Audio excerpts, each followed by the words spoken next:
Adaptive radiation क्या होती है? एक ऐसा प्रोसेस जिसमें कि एंसेस्ट्रल स्पीशीज से बहुत सारी डिफरेंट स्पीशीज बनती हैं इन ए पर्टिकुलर ज्योग्राफिकल एरिया, क्योंकि वो अडेप्ट हो जाती हैं टू डिफरेंट इन्वायरमेंट्स। इसमें एग्जांपल आती है डार्विन फिंचेस की on Galapagos island. Galapagos island क्या होता है? साउथ अमेरिका के वेस्ट कोस्ट में बहुत सारे आइलैंड्स हैं जो मिलके गलापागोस आइलैंड बनाते हैं। मतलब ग्रुप ऑफ आइलैंड्स को on the west coast of South America we call Galapagos islands.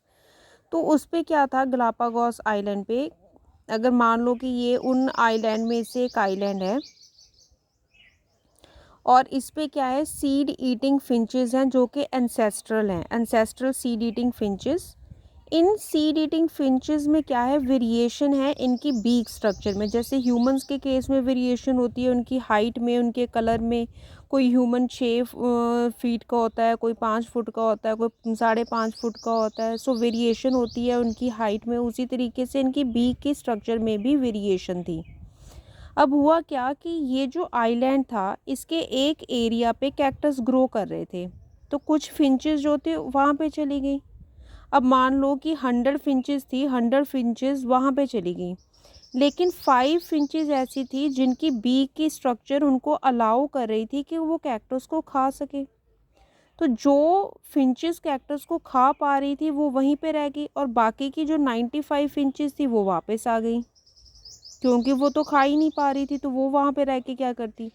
अब जो फिंचेस वहाँ पे रह गई उन्होंने कैक्टस को खाना शुरू कर दिया, कैक्टस को खाना शुरू कर दिया, उन्होंने वहीं पे मेटिंग करनी शुरू कर दी।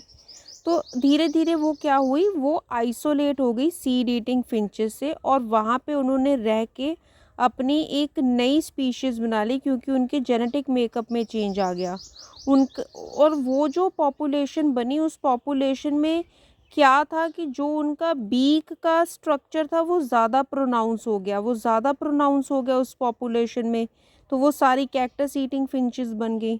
इसी तरीके से क्या हुआ कि सीड ईटिंग फिंचेस में से कुछ फिंचेस ऐसे एरिया पे गई आइलैंड के जहाँ पे इंसेक्ट अवेलेबल थे, तो वो इंसेक्ट को खाना स्टार्ट कर दिया। ठीक है, इंसेक्ट को खाने लगी तो क्या हुआ, धीरे धीरे धीरे धीरे करके वहीं पे मेटिंग करने लगी, वहीं पे उन्होंने अपनी जो है पॉपुलेशन बना ली अलग से, आइसोलेट हो गई सीड ईटिंग फिंचेस से, और इस तरह से जेनेटिक मेकअप में चेंज हो गया और नई स्पीशीज़ बन गई, तो वो इंसेक्ट ईटिंग फिंचेस बन गई। तो एक एंसेस्ट्रल सीड ईटिंग फिंचेस से बहुत सारी ऐसी डिफरेंट स्पीशीज़ जब इवॉल्व हुई तो उस प्रोसेस को बोलते हैं अडेप्टिव रेडिएशन।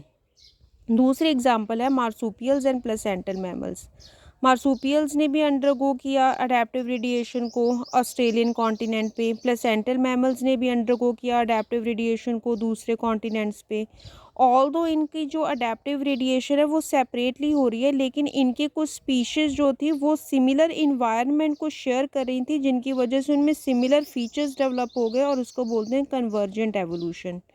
कन्वर्जेंट एवोल्यूशन का मतलब होता है कि जब दो डिफरेंट ग्रुप्स के ऑर्गेनिज्म एक ही इन्वायरमेंट को जाके शेयर करें और वहाँ पे वो कॉमन फीचर्स डेवलप कर लें due to the environmental pressure, उसको बोलते हैं कन्वर्जेंट एवोल्यूशन।